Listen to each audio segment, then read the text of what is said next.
लखनऊ से खबर, जहां अखिलेश यादव पैदल मार्च निकाल रहे हैं और उन्हें पुलिस ने रोक दिया है। तस्वीरें भी आपको दिखाएंगे। मार्च के दौरान धरने पर बैठ गए हैं अखिलेश यादव।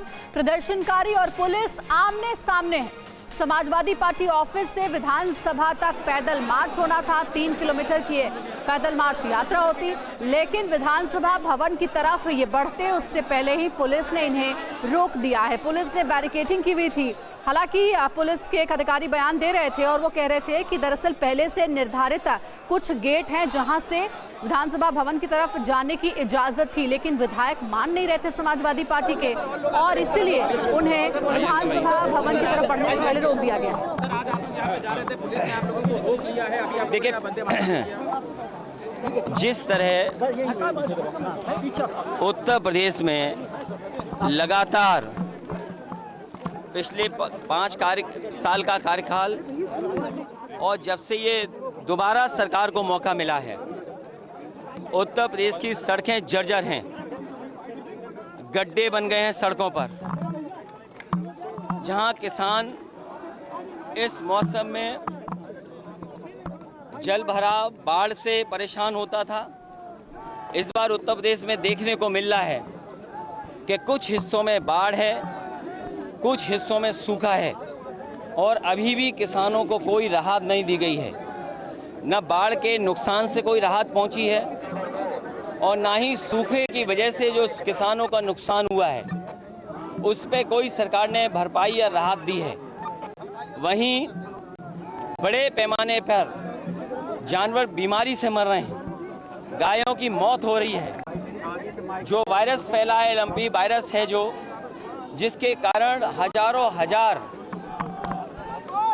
गायों की जान जा चुकी है, जानवरों की जान गई है। अभी सरकार ने कोई मदद नहीं की, न उन जानवरों की देखभाल के लिए सरकार कुछ कर पाई है और लगातार महंगाई बढ़ा रही है सरकार। ये डबल इंजन की सरकार, जिसे मौका जनता ने उत्तर प्रदेश में भी दिया और दिल्ली में भी बहुमत मिल गया, लेकिन आप देखिए लगातार महंगाई बढ़ी है। इतनी महंगाई जो जनता को सामना करना पड़ा है, जनता पिस गई है महंगाई में। और कानून व्यवस्था इतना कभी बर्बाद नहीं हुआ होगा। जहां भ्रष्टाचार चरम सीमा पर है, जहां राहत मिलनी चाहिए जनता को, वहीं महंगाई हर चीज की हो गई है। कोई कल्पना नहीं कर सकता था कि भारत जैसा ग्रामीण देश में दूध पर, दही पर, घी पर जीएसटी लग जाएगी। और न केवल जीएसटी लगाई है, बल्कि खाने पीने की चीजें लगातार महंगी होती जा रही हैं। और जो इन्होंने सपने दिखाए थे नौकरी और रोजगार के, आज जो संसाधन सरकार को जुटाने चाहिए थे वो संसाधन नहीं जुटा पा रहे हैं। बड़े पैमाने पर बेरोजगारी बढ़ी है, रोजगार छीने जा रहे हैं। प्राइवेटाइजेशन कर करके जो संविधान ने अधिकार दिए पिछड़ों को, दलितों को, गरीब को, वो भी अधिकार छीने जा रहे हैं। कोई विभाग नहीं बचा जो सरकार बेच न रही हो। रेलवे बिक गया, हवाई जहाज एयरपोर्ट बिक गए। जहां पर बड़े पैमाने पे नौजवानों को नौकरी रोजगार मिल जाने चाहिए थे, वो सब खत्म कर दिए गए। फौज की कोरोना की वजह से भर्ती बंद थी, भर्ती नहीं हो रही। और जिस रूप में ये लेकर के आए अग्निवीर, कोई नौजवान उससे संतुष्ट नहीं है। जिस समय नौजवान निकले थे उस समय उन पे झूठे मुकदमे लगा दिए गए। अभी फर्रुखाबाद में भर्ती शुरू हुई है। 1,13,000 से ज्यादा नौजवानों ने, 12 जिले के लोगों ने फॉर्म भरे हैं। लेकिन सरकार पीठ मोड़ लेती है जब उनसे पूछा जाए कि आखिरकार कितनों को अग्निवीर में भर्ती करोगे। तो रोजगार ठप, नौकरी नहीं, किसान बर्बाद। और अभी भी गन्ने के किसानों का बकाया है। चीनी मिलें किसानों का गन्ने की कीमत नहीं दे पा रही हैं। बिजली महंगी हो गई है, जर्जर हो गए ट्रांसफार्मर।